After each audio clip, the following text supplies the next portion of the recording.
I didn't plan on becoming the guy who booted 9 cars in a single afternoon, but I also didn't plan on living under a rule that only applied when it was convenient for the person enforcing it. Funny how those things tend to find each other. It started with a curb. Just a strip of concrete, really. Nothing special, nothing dramatic. But in our neighborhood, that curb might as well have been a borderline, and the man guarding it treated it like he was running his own private country. His name wasn't Victor, not here. Around us, he was known as Daniel Mercer. Mid-50s, always in a pressed polo, the kind of guy who smiled just enough to seem polite, but never enough to feel warm. He had been the HOA president for years, long enough that people stopped remembering when he first got elected and just assumed he'd always been there. And somewhere along the way, the job stopped being about keeping the neighborhood running and started being about control. You could feel it in the way people parked. No one ever just pulled up casually anymore. They measured, adjusted, double-checked like they were defusing a bomb. Because Daniel watched. Always watched. I remember the first time I really noticed it. My neighbor, Linda Harper, had her SUV towed. Not because it blocked anything, not because it was unsafe, but because one of her tires crossed an invisible line by maybe 5 inches. 5. I stood there with her while the tow truck drove off, her hands shaking as she said, "It was just for an hour." I was unloading groceries. And Daniel? He stood across the street, clipboard in hand, like he was observing a routine procedure. No apology, no hesitation, just enforcement. After that, the story started stacking up. The Carters got hit with a fine because their son's moving van sat outside for 30 minutes. 30. They were hauling furniture into their house, sweating through their shirts, and Daniel still walked up and handed them a notice like he was delivering mail. "Rules are rules," he said, calm as ever. I heard him myself. No edge in his voice, which somehow made it worse. Then came my turn. It was Christmas Eve. My brother Jason had driven in from out of town, hadn't seen him in months, and we were halfway through dinner when I heard a soft knock on the door. Not loud, not urgent, just deliberate. I opened it, and there it was.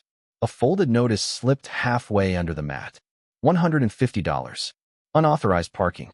Time-stamped. Photographed. I looked out toward the street, and sure enough, Daniel's sedan was idling a few houses down. He didn't even try to hide it. Just sat there for a moment, then slowly pulled away like he had completed a task on a checklist. Jason looked at me and said, "Man, is this guy for real?" I didn't answer right away, because the thing was, yeah, he was. And the worst part? He wasn't wrong. Not technically. The HOA bylaws were clear. No parking along designated curbs. No exceptions. The language was airtight, the kind of thing that probably sounded reasonable when it was first written. Keep things orderly. Prevent congestion. Maintain property value. All the usual justifications. But rules like that, they depend on how they're used. And Daniel used them like a weapon. Except not always. See, there was one place where the rules seemed to loosen. The clubhouse. Every quarter, the HOA hosted these social events. Harmless on the surface. Potluck tables, cheap wine, small talk about landscaping and property taxes. I went to a couple of them, mostly out of obligation, and that's when I noticed it. The same curb that got Linda's car towed. The same curb that cost me $150 on Christmas would be lined with cars during those events. Packed, bumper to bumper, people laughing, doors slamming, music drifting out of the clubhouse, and not a single ticket. Not one warning, not even a glance from Daniel. The first time I saw it, I thought maybe there was some kind of exception. Maybe events had special rules. That would have made sense. But I checked. Read through the bylaws line by line. There was no exception. I remember standing there during one of those gatherings, holding a plastic cup of lukewarm punch, watching Daniel chat with a group of residents while cars sat parked illegally just a few feet away. And I thought, either he doesn't see it, which I knew wasn't true, or he does see it and chooses not to act. That's when it shifted for me. It stopped feeling like a strict system and started feeling like a selective one. I didn't say anything at first. Most people didn't. That's kind of how these things work. You grumble. You vent to your neighbors. Maybe you complain quietly over the fence, but you don't challenge it. Because challenging it means stepping into the spotlight, and no one wants to be the next person with a notice under their door. But I've never been great at letting things sit when they don't add up. There's something about inconsistency that just sticks with me. Probably comes from my old job. 8 years working municipal code enforcement. Not glamorous, not exciting, but it teaches you how rules are supposed to function. More importantly, it teaches you how they're not supposed to. So I started paying attention. Not in an obvious way. I didn't confront anyone, didn't make a scene. I just observed. Took mental notes at first, then actual ones. Dates, times, license plates. I went to every one of those HOA events that year, not because I cared about the potluck or the small talk, but because I wanted to see the pattern clearly. And the pattern was there. Every single event, the curb filled up. Every single time, no enforcement. Meanwhile, outside of those events, Daniel kept issuing fines like clockwork. Same rule, same curb, completely different application. It wasn't just unfair. It was deliberate. And once I saw that clearly, I couldn't unsee it. That's when the idea started forming. Not all at once, not like some grand scheme. More like a slow realization that if someone insists on living by the rulebook, then maybe the rulebook deserves to be read a little more carefully. And unlike most people in that neighborhood, I knew exactly where to look. Once that thought settled in, I couldn't shake it. Not in a dramatic, revenge movie kind of way. More like a quiet itch in the back of my mind that kept asking the same question over and over. If the rules matter this much to him, do they actually say what he thinks they say? So I stopped looking at Daniel and started looking at the paperwork. Now, most people in the neighborhood had never read a single page of the original subdivision documents. Can't blame them, honestly. Those things are dense, dry, full of language that feels like it was designed to make your eyes glaze over. But to me, that was familiar territory. I'd spent years digging through municipal codes, property maps, zoning exceptions, the kind of stuff that looks boring until you realize it quietly controls how people live. I pulled the county assessor records first. Took me maybe 10 minutes to find the parcel breakdown for our block. And that's where things got interesting. Because that curb everyone kept talking about, the one Daniel treated like sacred HOA property, didn't fully belong to the HOA. Part of it did, but not all of it. The stretch directly in front of my house, that was listed as privately owned frontage, tied to my lot. Not common area, not HOA controlled. Mine. I stared at the screen for a while, just making sure I wasn't misreading it. Zoomed in, checked the parcel lines again, cross-referenced the lot number, same result every time. Then I went deeper. I requested the original subdivision survey from the county archives, dated back to the late 80s. Had to wait a couple days for that one, and when it finally came in, it was exactly what I expected, and somehow still surprising. Buried in the fine print, in that old-school typeface nobody bothers reading anymore, was the detail that changed everything. The curb line in front of certain lots, including mine, was never formally transferred to the HOA. It remained under individual property ownership, even though visually it blended in with the rest of the street. In other words, Daniel had been enforcing HOA parking rules on a piece of land the HOA didn't actually control. Now here's the thing. That doesn't automatically make him malicious. It's entirely possible he didn't know. A lot of these boards operate on inherited assumptions. One president passes it down to the next, and nobody double-checks the foundation. But intent didn't really matter to me at that point. What mattered was the pattern, strict enforcement when it benefited his authority, and selective blindness when it didn't. So I kept going. Because knowing the curb was mine was one thing, but I needed to understand what I could legally do with that information. And that's where my old job came back into play. Vehicle immobilization, booting, it's not just something tow companies do randomly. There are rules, permits, requirements. You can't just slap a boot on someone's car because you feel like it. But if you follow the process, if you do it by the book, it becomes a perfectly legal enforcement tool. I knew that process. I pulled up the state regulations, read through the current requirements, double-checked for any updates since I left the department. It was all still there. Clear as day. Property owner authorization.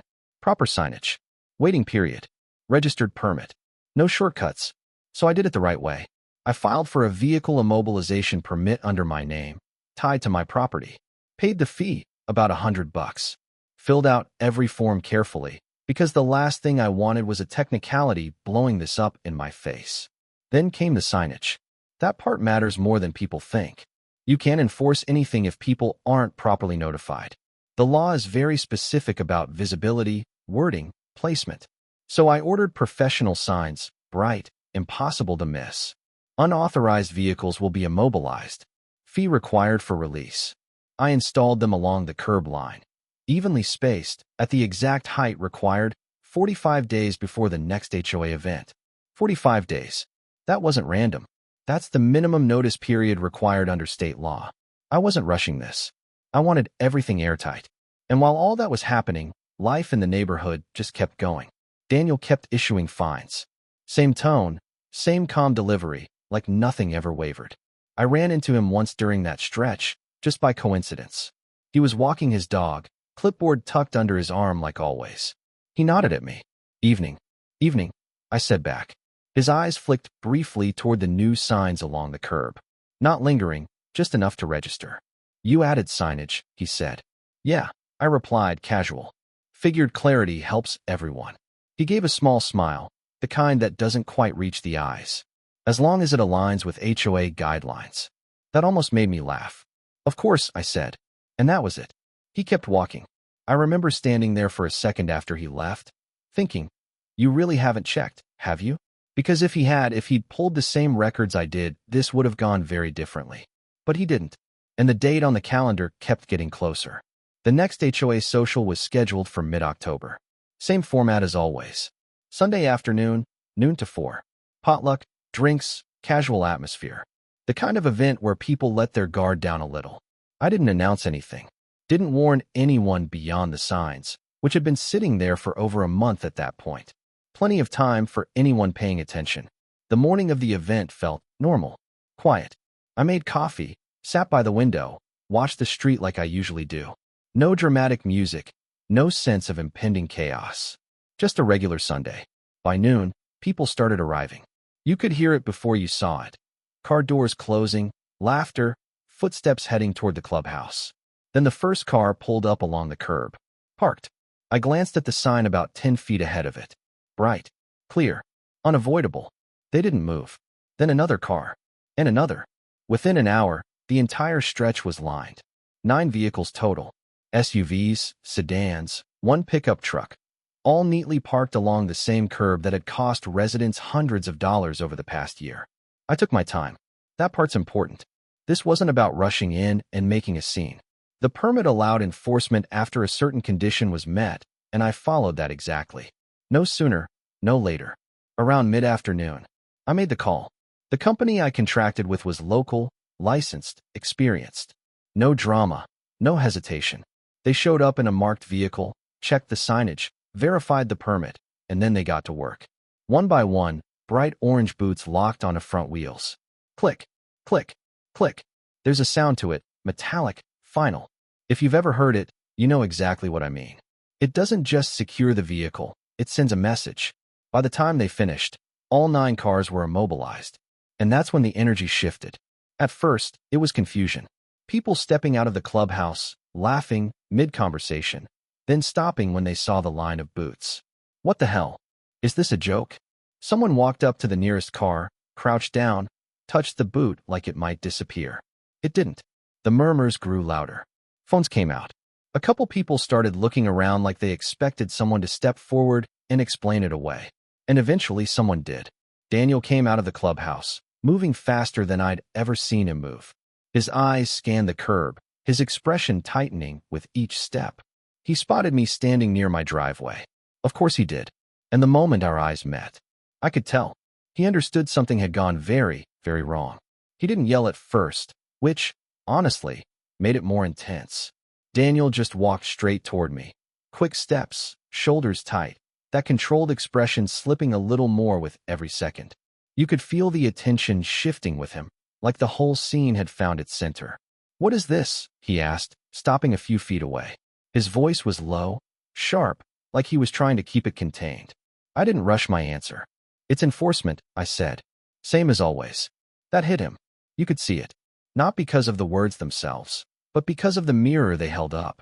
"This is HOA property," he snapped, louder now, gesturing toward the curb. "You don't have authority to do this." I tilted my head slightly, almost like I was considering that. "That's where you're wrong." A couple people had gathered closer by then. Linda was there, arms crossed. The Carters stood just behind her. Even folks who usually kept their heads down were watching now, drawn in by the tension. Daniel took a step closer. "Remove them. Now, or I'm calling the city." "You should," I said. They already have my permit on file. That's when the first crack showed. He blinked, just once, but it was enough. Then he pulled out his phone, turned away from me slightly, and made the call. I could hear bits of it, clipped sentences, official tone, trying to reassert control. Yes, this is Daniel Mercer, HOA president for. Yes, we have unauthorized vehicle immobilization happening on community property. Pause. His expression shifted.